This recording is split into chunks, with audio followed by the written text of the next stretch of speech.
Government ekahayo bilioni 3 na milioni 9 okwombeka seed schoolage konka milioni 8 ziburuzamisho kandi ekiresero murumo gwo kwombeka seed schoolage gwasyarara kanye woni nyishika nguburo obumbana mutandikaha meeting yitu abandize bakagira ngo na first period yo kubanza bagihereza abantu abatuze bo mucitweke cyo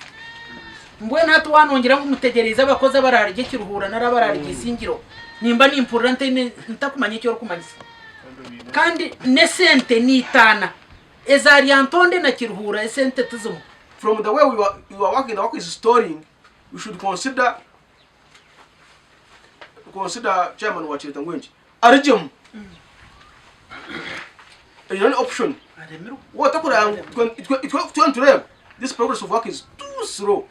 no shana ngore mirwe ukanda go site waji abebembezi ba district bashikireho kurambura umwanya ogu no kushizuma enkora yabombe cyaba bariyo bakora konke cyo busasi bashangire byombeko bikitura ha musinji because like you have said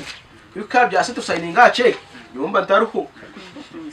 aho think answering actually was surprised kora ngo ashashwirwe mu amane when actually was verbally informed ngotoza kumshashura yes financial revenue ending benagana seto mu treasury konka bangira ngutakase 20% work progress nabwo cyo twara umshashura yo kumshashura in the next year kandi umuntu gutambura mpora nubwo arabe naye kwasanga materials ni nizurugahare konka ko kuza kureba umurimo w'usofu guhikireho na ureba ngo ari biro shedu ako imyezi umusanzo yasya at least akabiri yakira mu 38% konka ko kuza kureba it is even less than 20%. Tuganiraho n'aba Palm Constructions abahirwe tenda ahanshonga ahawencho murimo gutakucwaho. Number behind the classrooms we have only my excavate the foundation and even grinding the basins and build 50% of the principal line. Then we have the two stands VIP platform. Kugenda jabwe ahawe kozesa kuba biri ahana kamwanya kozesa tibiro ugenda mpora na bweso cyo kureta